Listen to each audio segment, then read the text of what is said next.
Thank you, Mr. President. It fills me with nostalgia to be in this great university debating society. It reminds me of when I was at Cambridge, too timid to take part in the debates, but listening to them year in, year out. And I'm reminded by our opponents of one particular debate which used to take place every year. You'll probably find it hard to believe, but in Cambridge in those days there was a rule that no undergraduate could have a member of the opposite sex in their rooms after 10 o'clock at night. And annually we debated whether this should be abolished or whether we should just continue to ignore it.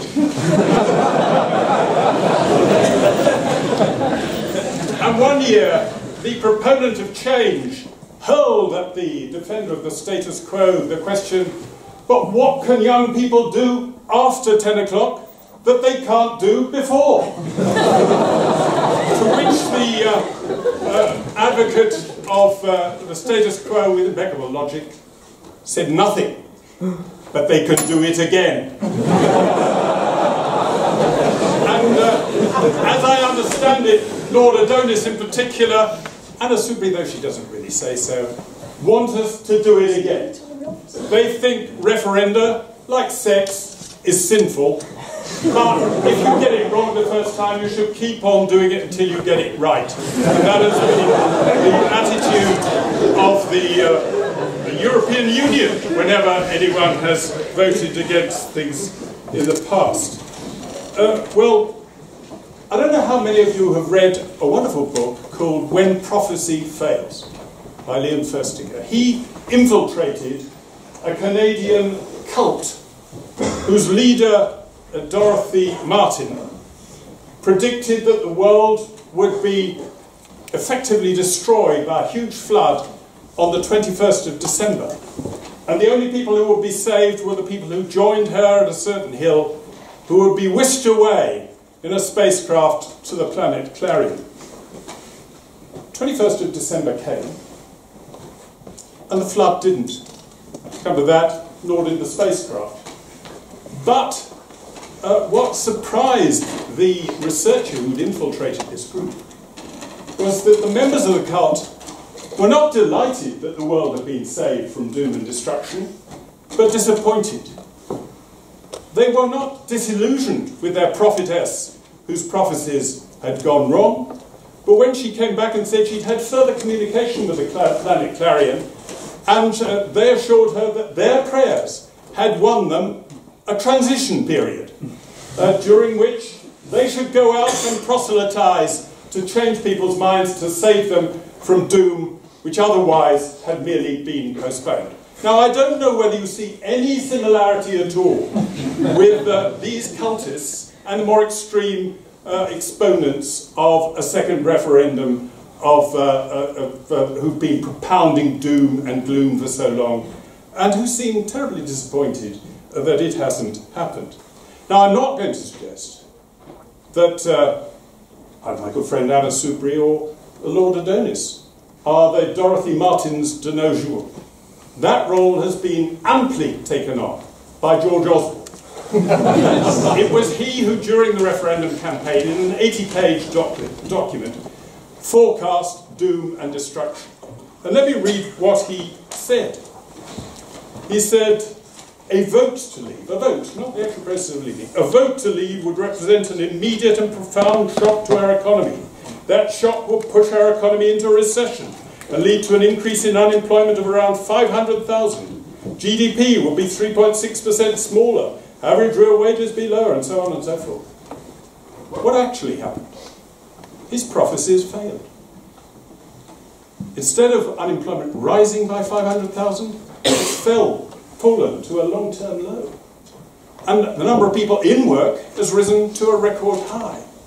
Instead of the economy going into a recession and declining by 3.6% over to have risen by about that much over the same period.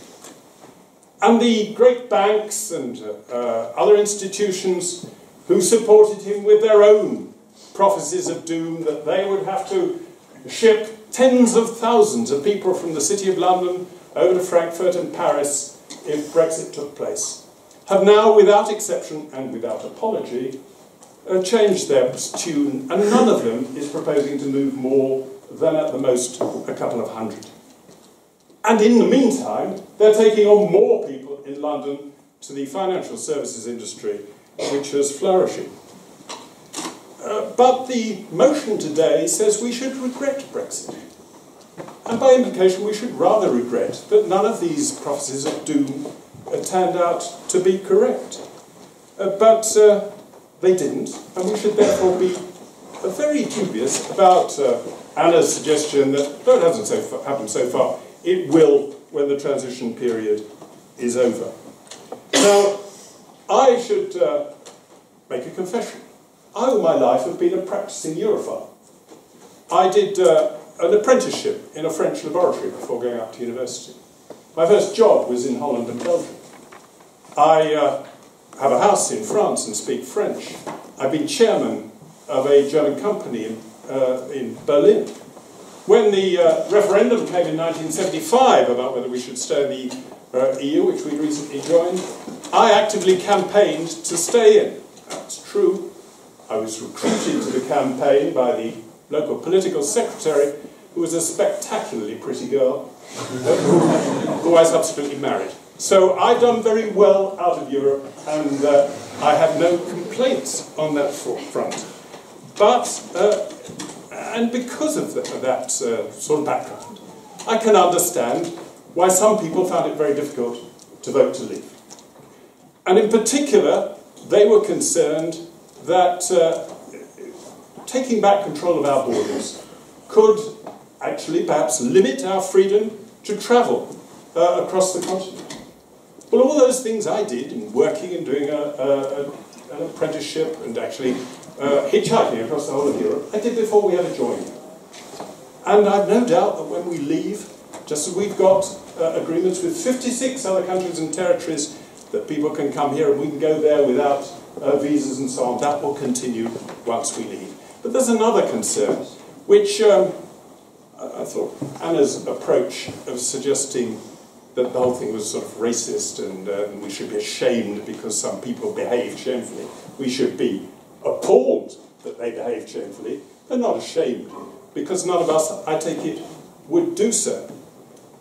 But nobody wants, a lot of people were worried that taking back control of our borders might mean that we introduce a racially discriminatory, an immigration policy that was based on race or nationality. But I've got news to you. That's precisely what we have at the moment. We have a policy where any number of people can come to this country as long as they come from the predominantly white countries of the rest of Europe. But try to get here from anywhere in the rest of the world where a high proportion of the population are black or brown or yellow and white as well. And you'll find it next to impossible to come here and settle here, and difficult even if you're a relative of one of my ethnic minorities in my constituency to come over here for a wedding. So when we've left, we will be able to have a genuinely non-racist policy that's about numbers, not race and nationality. And it's perfectly reasonable to control numbers coming to a country which is the most densely populated major country in Europe and which has an appalling housing crisis and other problems. But Anna said we should be worried about our economy. And there's been an attempt throughout the debate to suggest there's a choice between democracy, taking back control of our laws, our money, our borders and our trade, and prosperity. That if we take back control, we will sacrifice economic growth. In fact, democracy and prosperity go hand in hand. Because in a democracy, if the government doesn't deliver prosperity, you chuck it out.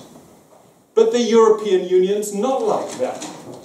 It's an effective government, the 28 commissioners are never elected. Indeed, most of them are only there because they've lost elections, like Peter Mandelson and Neil Kinnock and Chris Patten and Jean-Claude Juncker and Mr. Tusk, all of whom are only there because they've been rejected by their own electorates, but now they're in charge of policy here.